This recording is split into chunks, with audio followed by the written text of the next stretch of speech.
Hello, welcome everybody to this session of the World Trade Organization's Public Forum.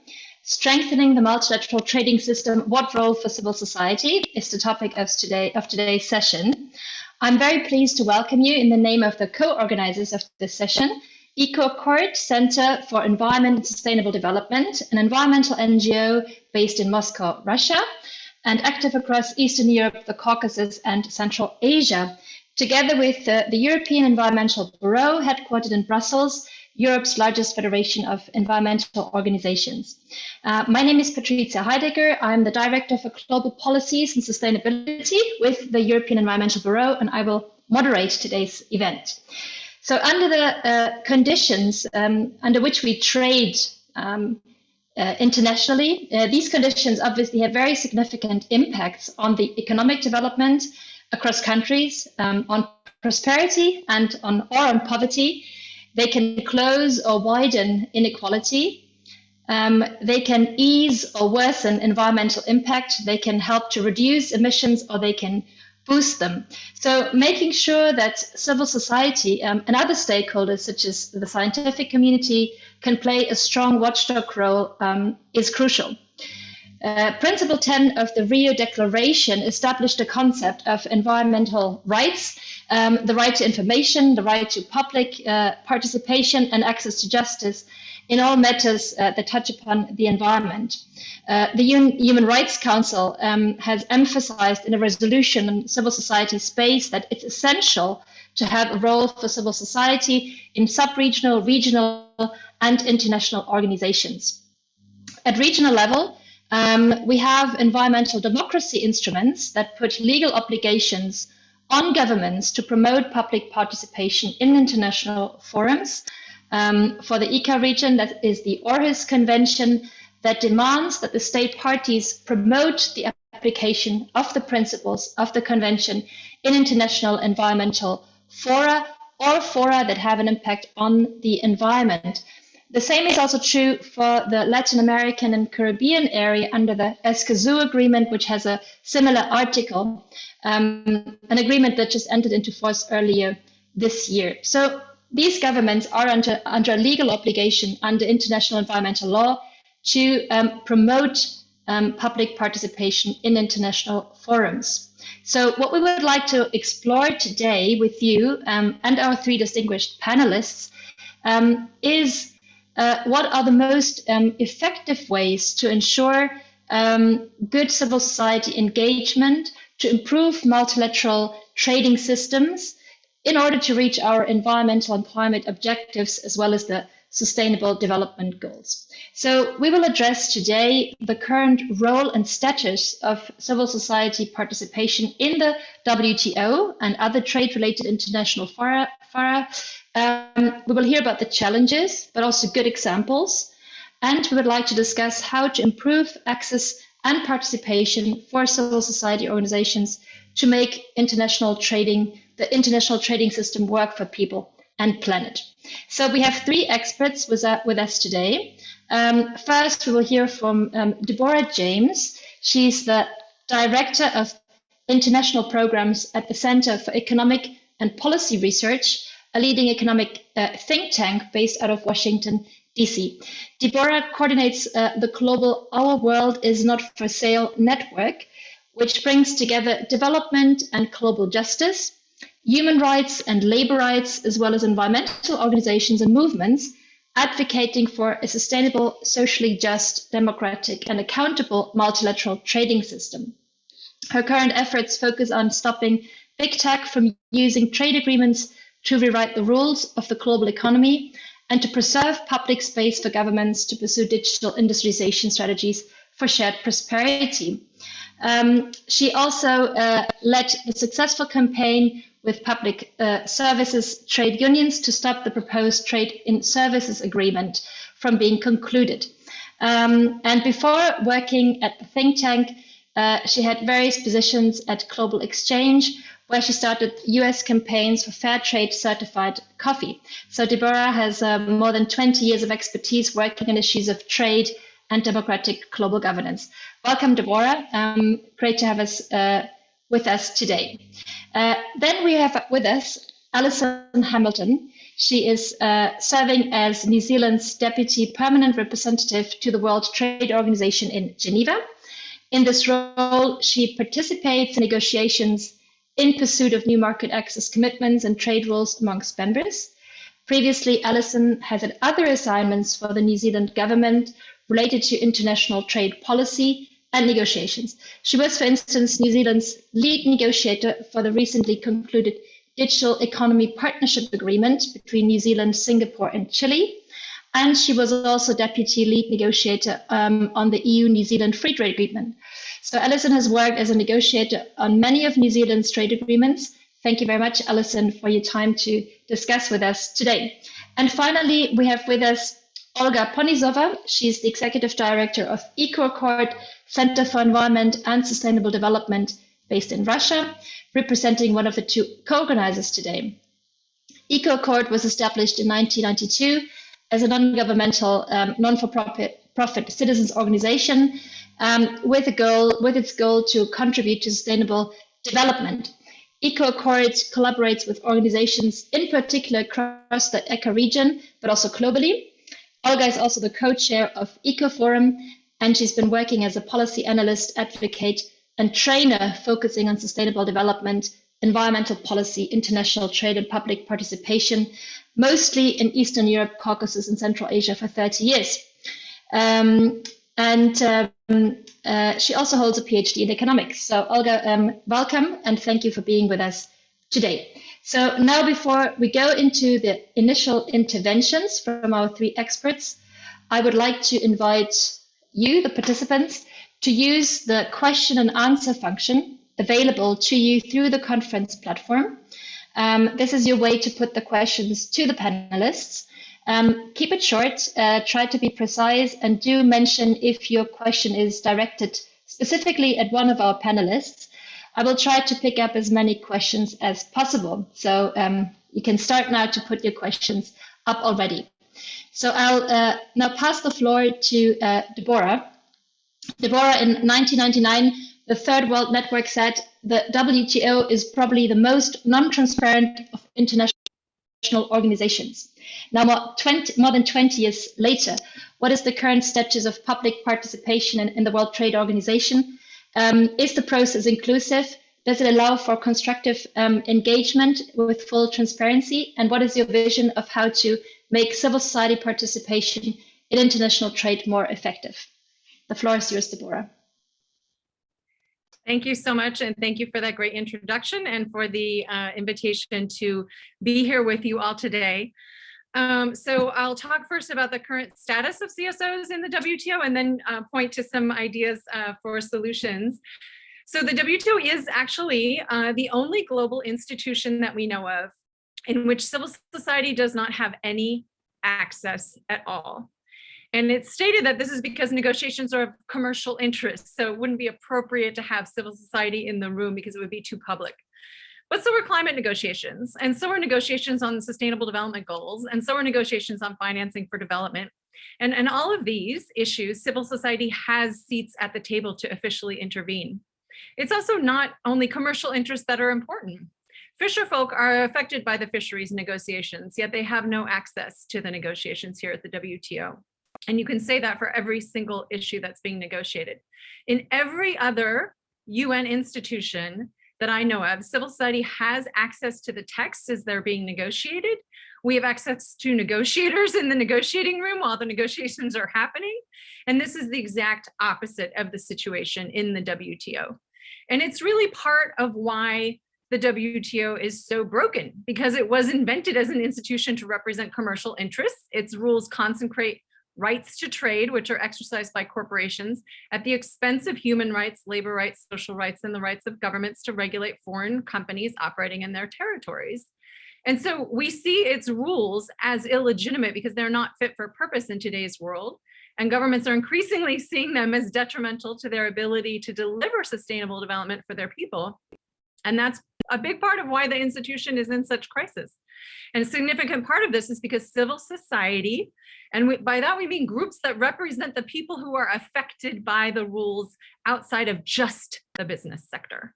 So trade unions, farmers organizations, development groups, public interest advocates, public health organizations, academics, etc., who could all contribute towards a multilateral system that could be far better, be far more evidence-based, more promoting of shared prosperity than what we have today, are actually excluded. So a starting point is really actually to understand that most civil society organizations are not interested in strengthening the multilateral system as it exists today, but in addressing its systemic failures. And that is important for negotiators to realize that the system is actually broken. And so if there's an effort to say, well, let's try to assimilate us into the program, or, do this pinkwashing effort by selecting certain gender groups and having them, support a pre-cooked agenda of just integrating more women into the neoliberal model, it's pinkwashing, greenwashing, whatever. It's a form of laundering that doesn't address the fundamental problems. And the situation of access and transparency is actually far worse when it comes to the joint statement initiatives. And that needs to be addressed because it's actually by design. And let me just give you a couple of concrete examples so people know what I'm talking about. During the negotiations on digital trade, what is euphemistically called the e-commerce JSI, the conveners, which is Australia, Japan, and Singapore, actually coordinated directly with business lobbies to ensure that business lobby groups were given access to negotiators to hold lunchtime events in the same room on the same days as the negotiations on the same topics were being undertaken in the negotiations. Now, the schedule of negotiations was secret. Okay, it wasn't published like it is in the WTO. This is just one example of the abrogation of normal WTO functioning, which is already highly disadvantageous for civil society and highly advantageous for big business, but actually just going absolutely out of bounds, breaking even the rules that the WTO has in order to push forward a corporate agenda. And at the same time, you have so-called development agencies, USAID in my country, DFID in the UK, GIZ in Germany, the Swedish ones, and et cetera, all using taxpayer money to fund governments to participate in the digital trade negotiations, okay? Not to assess whether or not they're good for their own people, but just to participate. So look, for example, another example of the negotiations on domestic regulation, the text of which was published just yesterday. Literally, the first and only public available text on this GSI, the plurilateral and domestic regulation disciplines, was the text after it was already concluded. Okay, so where is the consultation there? Where is the ability of the regulators who would be affected, the parliamentarians, the civil society, to actually intervene in that process, okay? Texts in the WTO are supposed to be published on a more regular basis. But because it's a JSI, the Secretariat has actually allowed the conveners to decide when to publish text. That's against the WTO rules. The JSIs are illegal to begin with, which is a whole other thing, and we'll address that in a session tomorrow morning at 10 o'clock. This is against the rules, though. So they're using WTO resources, the meeting rooms, the interpreters, the translation, etc., all paid for by WTO members, including those who are not in the JSI and who have argued that the JSI is illegal, to conduct illegal negotiations, but choose not to follow WTO rules regarding publishing the text. So this, and then at the same time, we have the TRIPS waiver, where civil society around the world is clamoring for there to be an agreement on the TRIPS waiver. And the Secretariat has said that there's not enough funds to pay for interpretation because they're using all the interpretation for the illegal JSIs. So this is the point. Civil society is marginalized in the WTO by design, so that the pro-corporate negotiators can push through rules that are actually against the interests of society. Okay, so that is why it's happened. Now, if we talk about ways to improve it, and make the system of international trade work for the Sustainable Development Goals, it's going to take a lot more than CSO participation. So, some basic procedures that occur in other UN negotiations that many people in the room might be familiar with. Access to the texts when they're being deliberated, not after they're concluded. It's pretty straightforward. Access to the negotiating rooms while the negotiations are in progress, not, in a hall down the street. Now that the meetings are virtual, why can't we have access at least to watch the proceedings, okay? We should also be brought in as expert speakers for hearings and panels. This happens regularly in the UN. I've been a speaker in many of these things at the UN. There has to be an autonomous process, though, where civil society chooses its own representatives. This is not just that you get to like bring in some CSOs that are already, you know, maybe interested and agree with you and fund them to agree with your position and check the box. We also want governments to undertake independent, multidimensional impact assessments. Okay, this is another important thing. How would the proposed trade rules being negotiated impact food security in our country? How would the proposed trade rules impact job creation and the ability to create full employment in our country? How would the proposed rules impact on human rights, economic, social, and cultural rights? These kind of assessments are almost never done. The problem is that domestically in most countries, and mine included, I'm from the United States, most trade policy, the trade ministries are generally the most open to corporate influence, most embedded and with a revolving door with corporate influence, and the most walled off from civil society expertise of any of the ministries.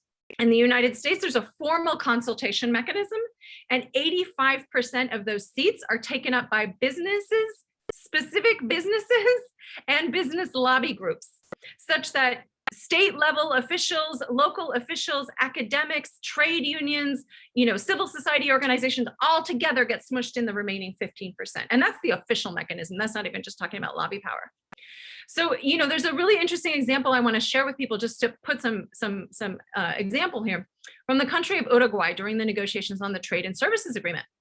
So the trade unions there had conducted a very intense public education effort about the TISA that was widely covered in the media. And they created so much political pressure that the government finally mandated that all of the different ministries had to look at the proposed TISA rules and see how it would affect their ability to achieve their mandate, including education, healthcare, ensuring the public right to water, infrastructure, other utilities, telecoms, financial services, the whole gamut. Every ministry was asked. And what happened was incredible. At the cabinet meeting where these issues were discussed, almost every single ministry came back and said, wow, the TISA would be a disaster for my right to regulate and achieve my mandate with regard to my citizens. It would dramatically curtail the regulatory space that the ministries had in their jurisdiction. And only one or two ministries, such as the trade minister, were like, no, that we think this will be great, right? Because they bought in with it. With no discernible public interest in improvement. So how would improving access for CSOs make trade work better for the STGs? Well, this week, 206 major civil society groups, and we're talking about huge, global union federations that have millions of members around the world, development advocates, women's groups, consumer organizations, environmental groups, representing millions of people from more than 170 countries, delivered a statement called Turnaround, New Multilateral Trade Rules for People-Centered Shared Prosperity and Sustainable Development. And this is really one of the most comprehensive and detailed trade policy statements ever from a group of organizations. It was coordinated by us at Our World Is Not for Sale. And I'm not going to go into the whole thing. I will put links to it online, but I need to wrap up. So I'll just say we call for a new vision of multilateralism to replace the WTO in order to achieve the SDGs. And we also say that in the interim, there are transformational changes that need to happen to the existing rules so that WTO rules stop constraining the right to development.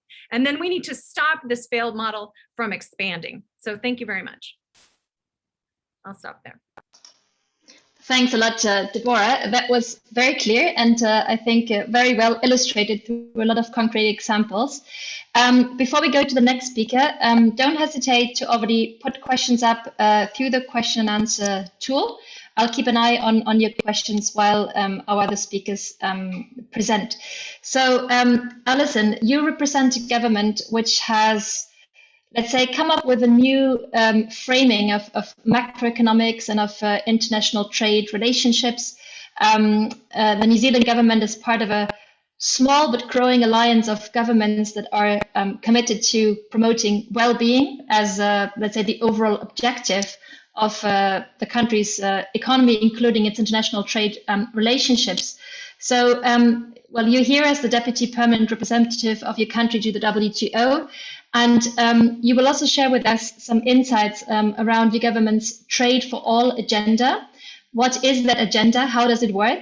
And how does it ensure that trade policies become more inclusive? Very curious to hear more. So, Allison, the floor is yours. Many thanks, tēnā koutou katoa. Thank you very much for the introduction and welcome to all of the participants online and to my other panelists. The theme of our workshop and the role of civil society is something that we take very seriously in New Zealand, and as a result of that, I'm really pleased to be participating today. Reflecting on your introduction, it's a real opportunity for me to listen, to learn, to hear how others engage in different contexts, and to try and take on from that experience. I won't pretend to have all the answers to the problems that Deborah has just outlined in her intervention, but I will try to talk through some of the work that we're doing and some of the steps we're trying to take forward. So I think at the beginning, it's important to state that New Zealand, along with other WTO members, depend on international trade to sustain the living standards that we expect. And our goal is to develop trade policy that works alongside other government policies to support that sustainable and inclusive economic development. And in order to drive towards this objective, New Zealand follows, as you mentioned in the introduction, a trade for all agenda. So those with exposure to EU trade policy will be familiar with these words, trade for all. They're terms that we borrowed from Europe, and I don't make any secret of that. But in New Zealand, Trade for All is designed to ensure that our trade policy delivers for all New Zealanders and contributes to the global and regional issues of concern, such as environmental issues, labour standards, the list goes on. Trade for All is meant to underpin everything that we do on trade and is essential if New Zealand trade policy is to be successful and sustainable in the longer term. In short, it's very important for the social license for the work that we do. So Trade for All means a policy that is more consultative, more inclusive, and that recognises the role, the voice and views of Māori. For those who are not familiar with the New Zealand context, Māori is New Zealand's Indigenous population, and a significant component of that relationship is called the Treaty of Waitangi, and is in a treaty relationship between Māori and the Crown. So that's an important context that we have in our domestic environment. Ultimately, Trade for All means sharing the benefits of trade more widely and allowing all New Zealanders to benefit from trade, not just the one or two companies at the top of the list. We're trying to be deliberate about pursuing opportunities that enable SMEs, Māori, women-led businesses to access the opportunities provided by trade. So that's the top level. That's what the Trade for All concept is. But I want to share this afternoon some of the background for Trade for All, how we got to this point and how it was formed as an example of participation in domestic trade-related fora. I think it's important to draw a distinction between the work that individual governments do in their own domestic context and then the work that they do together collectively in the multilateral system. Trade for All, the example I'm going to talk about here is an example that focuses on that domestic work. So it was originally formed by a three-part consultation. First was public face-to-face consultation and a parallel process in Hui with Māori as treaty partner to ensure that Māori are able to have their say. Second was an online platform that attempted to enable people to have their say in an online context. People could go online, fill in a short questionnaire, or they could make a traditional longer form submission, a letter or a sort of more detailed statement. And the third element of the consultation or the development of Trade for All was the creation of a Trade for All advisory board. And this board brought together a group of around 20 New Zealanders with views from across the spectrum of trade policy and trade agreements. I think that goes to your point, Deborah, about not selecting one or two people who might already have pre-formed views. There was an attempt to look across the board. The board was tasked to conduct a deeper dive into the range of trade policy issues that it thought needed to be discussed. And the material that was developed through the first two parts of consultation, through face-to-face engagement and through the online platforms, were shared with the board, so that the board was able to, we hope, be informed and enriched by those contributions. The board itself came up with a lot of new thinking, to be honest, some challenging thinking, and that included 53 recommendations and ideas that were put through to the New Zealand Cabinet, our decision-making body within the New Zealand government, for consideration. And we're now in the process of implementing all of those recommendations. The recommendations are weighty and very significant, and some of them really challenge us as trade officials to do things quite differently. So it's a work in progress, but it's something that we all take seriously, and as I mentioned at the outset, underpin everything that we do. Importantly, some of the members of the Trade for All board, as well as some new faces, have recently been formed together as a ministerial advisory group, the Trade for All Ministerial Advisory Group. And this group is intended to provide the Minister for Trade and Export Growth in New Zealand with independent advice on the ongoing implementation of the Trade for All agenda and of trade policy more broadly. So that's meant to be an ongoing standing body. Moving to the practice of what we do in trade policy and what following a Trade for All agenda actually means. It means that consultation, and perhaps we can debate what consultation means, usually starts before negotiations begin and continues until an agreement is ratified. And there are, of course, different ways to engage, and part of Trade for All is meant to proactively consider what modes of engagement, what modes of conversation are most effective for the subject matter that you're dealing with, and looking at a sliding scale from pure information sharing or sharing details all the way up to collaboration, and in some unique cases perhaps even co-design, and determining based on what you're working on where on that sliding scale do you fit. For example, there are options to do simple things like being open for submissions, to conduct consultation meetings, and then there's the broader parliamentary process, which includes its own mandated structure. Negotiating teams meet with the range of groups that have an interest in trade policy, and beyond that, the ministry that I work for, Ministry for Foreign Affairs and Trade, holds regional roadshows where ministers and officials travel throughout New Zealand to provide updates, answer questions from people who are interested in trade policy. And part of that is also about sharing information about exporter support services. So there's an overlap between engagement and also assistance. As the Crown's treaty partner, I mentioned before the Treaty of Waitangi, it's important that Māori have the opportunity to influence development of policies which affect their interests and growth of the Māori economy.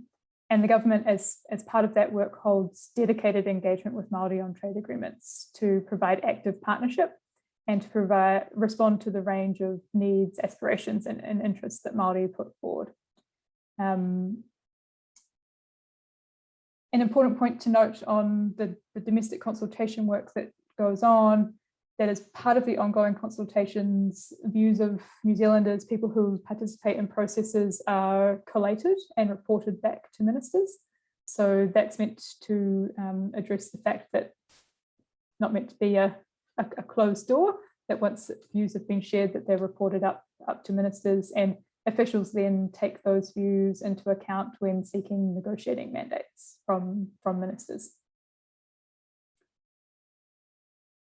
That's the domestic context, and I'm happy to go further into it, but I thought it might also be useful to talk about the work that we're doing on Trade for All in the international context, and in particular the work that we do in partnership with Canada and Chile in the Inclusive Trade Action Group. And last year we signed the Global Trade and Gender Arrangement alongside our, say, ITAG, Inclusive Trade Action Group partners.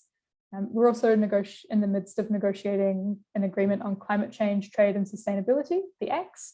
And the idea with the ACS is to demonstrate in a concrete and substantive manner how trade measures and trade policy can then support environment and climate objectives and provide momentum towards an ultimate multilateral outcome in that space.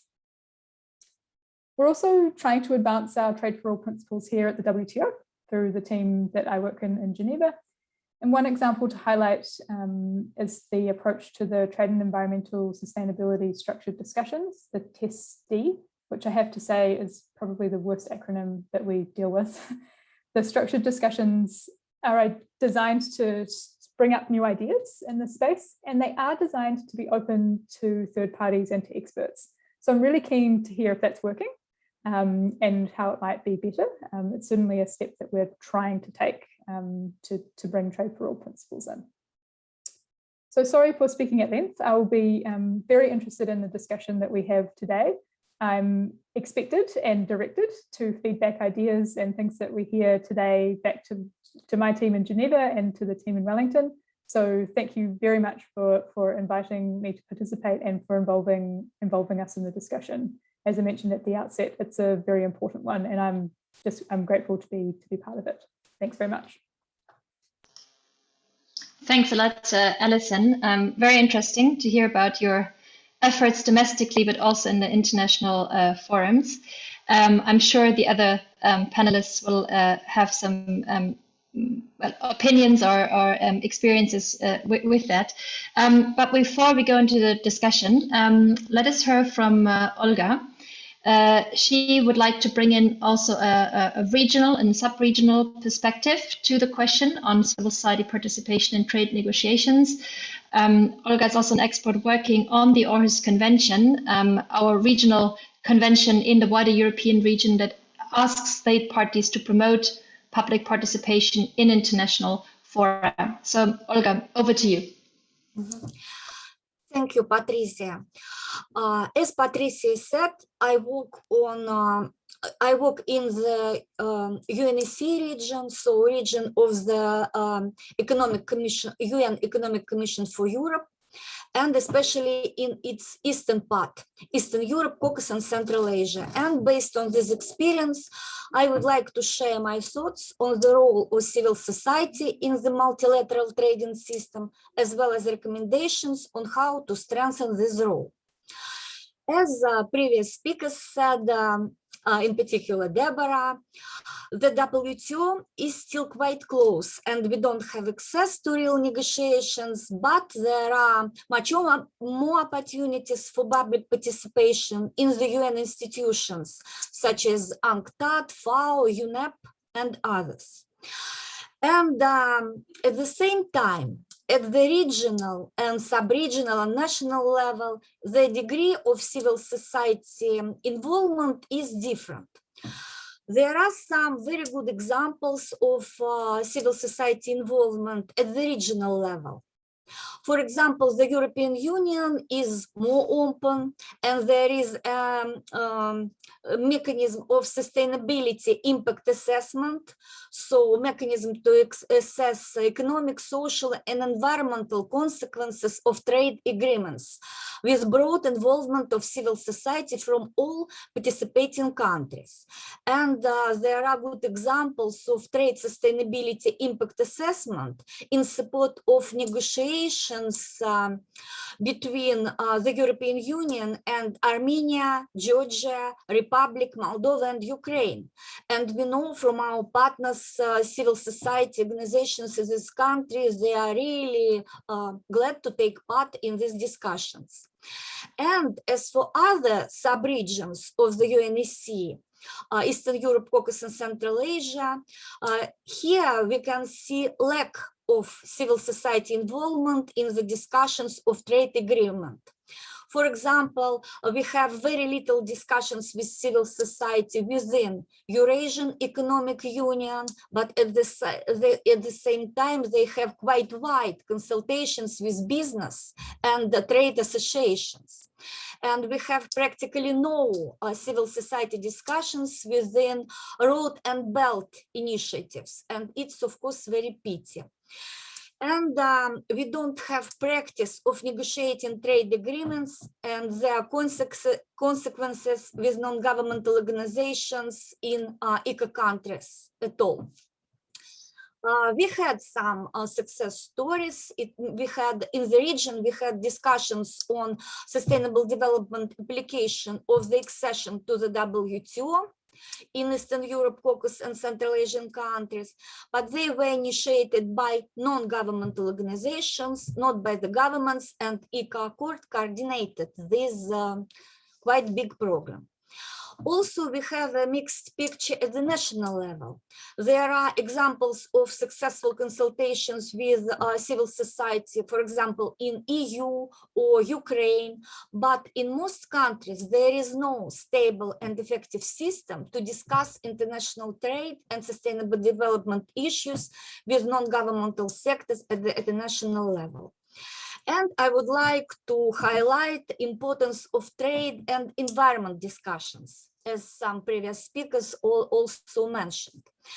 And we are glad that now WTO is paying more attention to trade and environmental issues such as climate change, biodiversity, plastic, and others, and also within recently launched WTO trade and environment sustainability structured discussions, which Allison mentioned. And still, we think that there is no enough openness and consultations with civil society on this issue. But at the same time, many non-governmental organizations have experience and knowledge. They work effectively, including within the framework of multilateral environmental conventions, such as Convention on Climate Change, chemical conventions, so they could make an important contribution to discussions at the WTO on these issues. And also, I would like to highlight the importance of regional mechanism like Aarhus Convention, which Patricia mentioned. This convention, the full name is the UNEC Convention on Access to Information, Public Participation in Decision Making, and Access to Justice in Environmental Matters.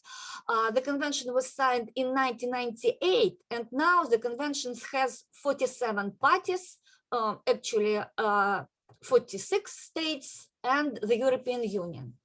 And convention has made an important contribution to the spread of democracy in the countries and in the region and solution of environmental problems.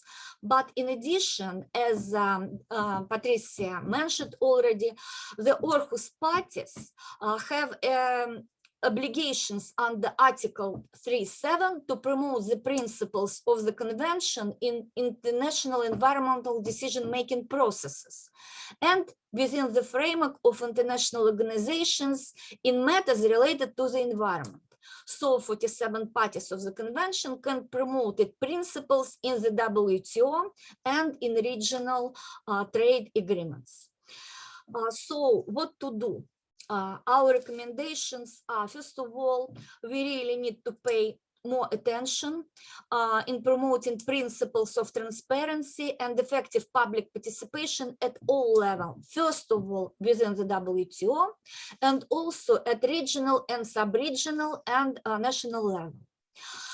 WTO members can also raise the issues of transparency and civil society participation at the next 12th WTO Ministerial Conference, which will take place soon. And SCOs should be more closely involved in discussions on the WTO reforms, including in regional and national discussions on these topics, and also on discussions on trade and sustainable development and environment.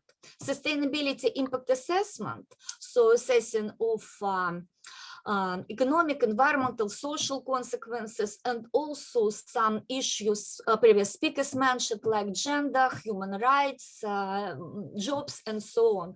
So this sustainability impact assessment of trade agreements should become obligatory practice. And of course, exchange of experience and best practice on involvement of civil society in trade policy issues would be also useful. Thank you. Thanks a lot, Olga. Let me get back to Deborah. Olga, you've been talking about, well, let's say, steps in a direction of kind of integrating environmental and also social concerns more at the level of the WTO. But I guess that's well, the long-standing criticism of the WTO as kind of not taking into account labor rights and environmental concerns in a sufficient manner is still true. I mean, obviously, the first and foremost goal of any trade negotiations is to boost trade between countries, or in simple terms, well, more stuff and services sold between them, while setting aside other objectives that we have globally agreed upon, whether we frame that through the SDGs or the Paris Agreement or any other international agreement. So, Deborah, how can better engagement of civil society at the level of the WTO help to bridge that gap between what seems to be kind of different isolated processes, whether it's on climate or environmental matters in global processes or trade negotiations? How can better civil society engagement help to bridge that? And maybe you also want to respond to some of the initiatives that Allison has mentioned, and if you have any experience with them, and if you see that these are helping to improve the situation already. Thank you so much, and thank you to my co-presenters for their presentations also. I mean, I do think it is important if we look at, for example, what's happening in negotiations in agriculture and the FAO or in other places, there's really different discussions happening. If we look at what's happening in internet governance, for example, there's a lot of discussions about the value of data, about how important it is for industrialization, how important data is as a public good, and how it's so important to have more multi-stakeholder governance. And then you come to the WTO, and it's as if the only stakeholders with regards to the internet and data and e-commerce and everything about the digital economy are e-commerce exporters. And this is really divorced from reality. And it's really divorced from reality when we have a situation where, for example, with the TRIPS waiver, right? We have a global pandemic. Nearly 5 million people have died in this pandemic, okay? And many of them, if the TRIPS waiver that was proposed almost a year ago, so October 2020, if it had been agreed to at the time, we would by now see a ramping up of production, okay? That we would be deep into distribution and mass vaccination campaigns in developing countries that are only seeing a 2% vaccination rate, right? In many countries in Africa.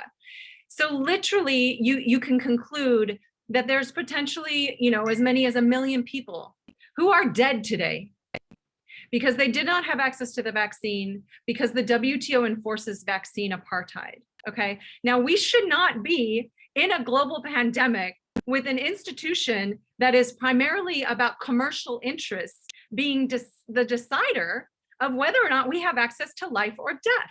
Because right now the WTO is protecting the right to profit through invented patent rights over the right to life, okay? It should not be the WTO that gets to decide whether or not vaccines are globally available. That should be something that should be decided by global health experts. So we have the wrong institution. And this is an example of WTO overreach, of how the WTO's rules, because of the business agenda, the WTO's rules have incurred into far too many aspects of our daily lives, such that commercial interests are being given the decision-making role here over what should be life and death issues. And even if you poll the citizenry in the vast majority of countries that are blocking the waiver, the majority of the citizens actually want to share the recipe. We want to share the recipe. And we're now seeing the the variants circulate, okay, which our industry groups have said they want, okay? So they have disclosed in their shareholder meetings that they actually are really looking forward to their increased shareholder value because they're going to be selling boosters at $175 a pop to the US government, okay? So they need the variants to circulate in order to sell those boosters, okay? So they actually don't have a shared interest in keeping people alive and making sure that everybody has the vaccines. They have a singular interest in making money, okay? And they happen to do that through selling vaccines. But they should not be the ones, and through the governments that represent them in the WTO negotiations, they should not be the ones making those decisions. That decisions should be made by public health ministries around the world. And there should be discussions in the World Health Organization with experts, okay? So this is an example of how the WTO is the wrong institution to be addressing these issues, yet the WTO has reached out and captured all these areas of decision-making that should not belong to it, because they should not be having commercial interests be placed above the interests of human beings. And there's so many areas like that where if you're talking about multilateral environmental agreements, okay, where, you know, you're not allowed to subsidize green energy, and, you know, India sues the United States for doing it, US sues the India for doing it, vice, you know, same thing with China, with all these different countries. Yet countries are allowed to subsidize fossil fuels, okay, because oil is outside of the WTO. This is another fundamental thing that just doesn't make sense with all of our, it's not coherent with the rest of what's going on in multilateral strategies and in addressing, you know, what's happening with the global crises. So I just think it's such the wrong institution for so many of these reasons. And I do actually have a question for Allison. Is it okay if I ask? So you may know, Allison, that we do have members in New Zealand. And so of course I check with them because that's what we do. And they had some comments that I'd like to share with you about the Trade for All Advisory Board. And I would like to say at least that I'm sure that the process that you're engaged in is far more still participatory than what we usually experience in my country. Certainly in the past, I know the Biden administration has made great strides in consulting with labor. But our members in New Zealand felt that key recommendations actually of the Trade for All Advisory Report were ignored, such as the moratorium on new e-commerce rules pending an open review into how this should be handled and whether trade rules are the right place for new rules on e-commerce. A review on the Treaty of Waitangi exception, which I think you mentioned, but which evidently this review of the exception is something that has yet to be done, has refused to be done. Greater transparency in the negotiations, and the need for independent multidimensional assessments of the impact of proposed agreements, not done by MFAT. So they felt like these are real action points that have been bypassed in favor of a lot of this consultation.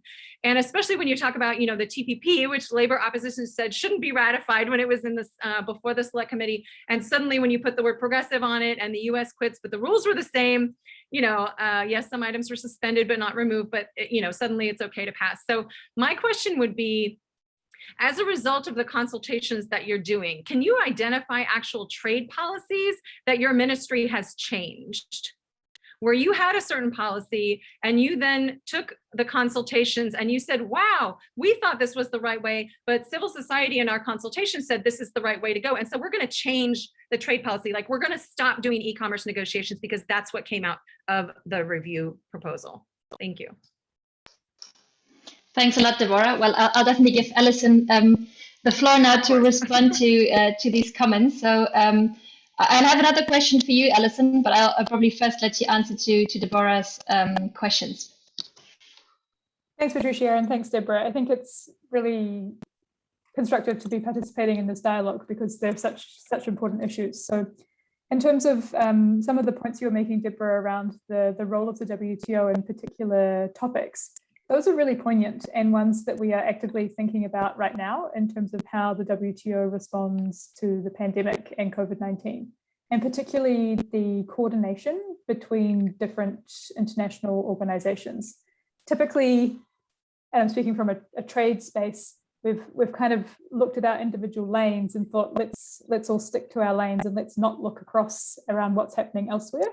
We're definitely starting to think more broadly around who else we need to be talking to. What are the other fora that we need to be engaging with, whether it's on trade and environment and the nexus between the trade institutions and the environmental institutions. Likewise on health, with the intersections between the trade institutions, the World Health Organization, and WIPO as well. So there's definitely an attempt to be engaging in that sort of cross-coordinated fashion.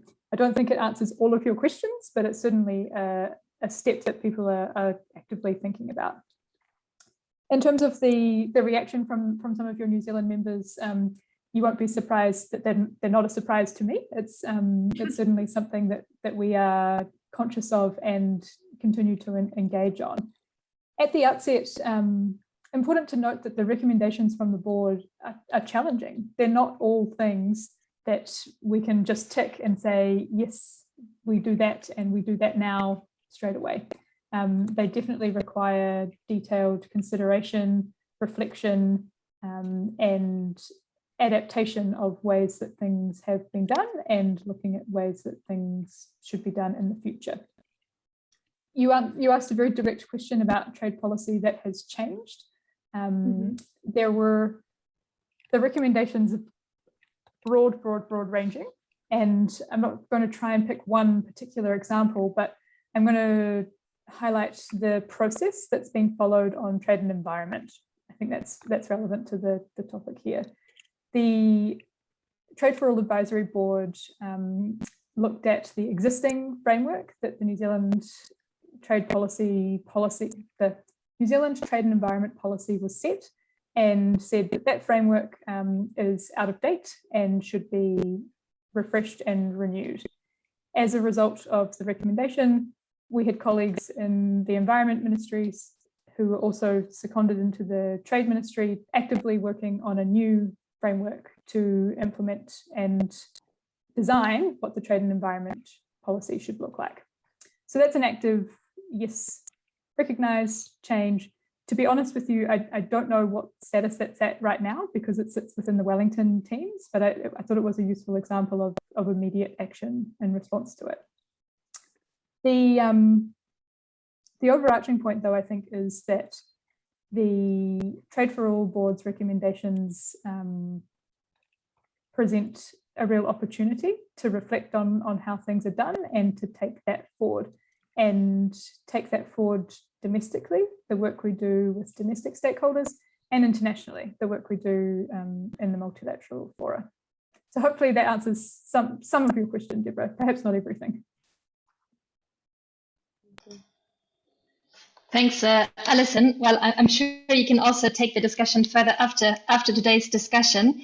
I wanted to kind of put one more question also to Olga on a slightly different issue. But I mean, we've been discussing now about how difficult it already is for civil society organizations to be part of trade negotiations, whether that's directly at the WTO or whether that's for bilateral or multilateral trade agreements or investment negotiations.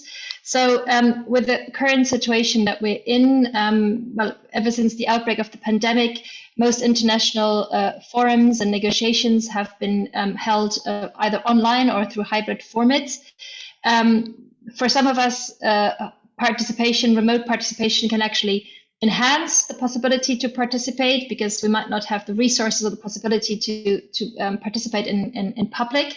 But there has also been a lot of concern from civil society organizations around the world that hybrid formats give privileged access often to government representatives.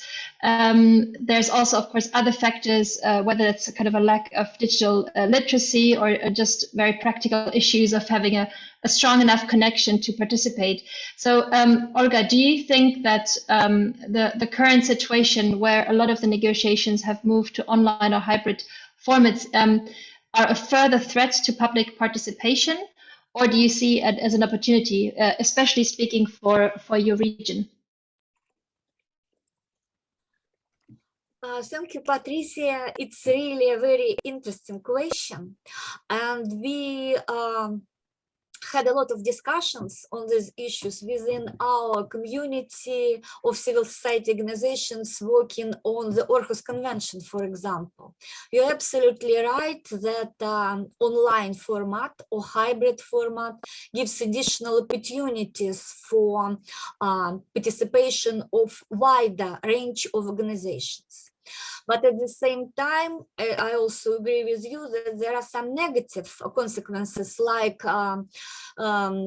technical problems. Not all the organizations have access to modern technologies, and also digital literacy really plays a role. I think that we need to use additional advantages we have from online or hybrid format, and think how to mitigate possible negative consequences. For example, we can train NGOs to organize some co-working centers for NGOs when we have high-speed internet and help them to participate. So I think we need just to have proper strategy for that. Thanks a lot, Olga. I have one last question for Allison before we close. Because we know that you've been also leading on the trade negotiations for the EU and New Zealand trade agreement. Well, coming from an EU background, I was wondering if you can just share a little bit more about how, in the context of that specific free trade agreement, you have consulted with civil society and stakeholder groups in New Zealand, and if there's anything, any interesting issue or example of issues that were brought up through civil society and other stakeholders in that particular negotiation. Yeah, sure. I'm always happy to talk about the EU FTA negotiations. It was my old job, and now I watch the negotiators labor away on that process from afar. So I think the first thing to note is that the free trade agreement it originally included a scoping exercise. And once we had conducted scoping and got to the position of being able to launch negotiations, we also launched at the time a consultation process. That consultation process involves a call for submissions, and the call for submissions took place in that context in what I would call a sort of traditional form call for submissions. So asking for written submissions as opposed to involving a more new age accessible platform. In other negotiations that have launched more recently, we have included a different style of seeking participation through what's called Have Your Say. It's an online platform that our ministry uses to seek views. Once negotiations are underway, we are always obviously open to receive submissions at any time, and we continue to receive submissions on the FTA process as they're ongoing. And we're also continuing, meetings with people as they ask for them. The FTA is also subject to the roadshow process that I talked about. So we travel around New Zealand to talk about the FTA and to take that information to people who can't bring it to us. So acknowledging that our capital in Wellington is not our biggest city. It's certainly not a remote city. So we take it out to different places and try to go to where people are who might be interested to talk to us. So that's part of the process. We also have held on the EU FTA joint stakeholder briefings with European negotiators. So that involves, during negotiating rounds, town hall sessions, essentially, with the chief negotiators from both the EU and from New Zealand, and seeking input and questions and sharing information at that time. We've done that when, this is back in the old days, when we had in-person negotiating rounds. We were doing those in Wellington, so where the round was being hosted. Some of the interesting things to come out of those conversations, certainly a focus on trade and environment, and a focus on the broader topic actually of trade and sustainable development, how labour standards are reflected or not reflected in an FTA, how environmental standards are reflected or not reflected in an FTA. And then once you've included those provisions relating to trade and sustainable development, what do you do with them? Are they enforceable or not? And that's one of the issues that we have grappled with the EU in terms of the enforceability or lack thereof of trade and environment provisions, where New Zealand's position has been to seek enforceability and the EU position has been the opposite. So that's been one of the issues that we have been, at least when I was working on the FTA, grappling with in our public meetings. Thanks a lot, Alison. So we've already come to the end of our 1 hour debate. So what I'm taking away from the discussion is, well, that at the level of the WTO, it seems we're still very far away from a multi-stakeholder approach compared to especially UN-led processes. The role and the rights of civil society seem to remain very weak. As you've said, Deborah, the WTO is basically closed to civil society stakeholders for most of its meetings and activities. We've heard examples about privileged access for business stakeholders. And also we've been discussing about the issue that trade negotiations remain detached from our environmental and climate objectives, from public health objectives, our objectives to ensure human and labor rights. And we've heard a very striking example where the WTO also deals with issues that should be dealt with elsewhere, as it's not primarily about trade, but about other interests, such as ensuring public health globally. We've also heard about the regional and the national level, where civil society is often excluded, or at least not sufficiently included in trade negotiations or negotiations around investments, even where people's lives and the environment are significantly impacted. Olga mentioned the trade and investment relationships in the ICA region, and specifically the Roads and Belt Initiative, which has been a major concern for civil society in the region for quite a long time due to the lack of public participation. I'm also very thankful to Alison for sharing the domestic example from New Zealand, sharing an example where a government is trying to take another path through broader public participation, through consultation, advisory bodies. How this actually impacts then the government decisions at the end of the day is obviously something that civil society is watching with a critical eye. So thank you very much for your attention today. And we're also interested in getting your feedback regarding, or your ideas regarding public participation in international trade negotiations, and especially at WTO level. So don't hesitate to reach out to the speakers and to us. And then, yeah, let me just thank you for your participation, for your input, our three speakers, to Alison, Deborah, and Olga. It was very interesting. So thank you for your time. And I wish you a pleasant rest of the day. Thank you very much, and goodbye. Thank you. Thanks so much, Patricia.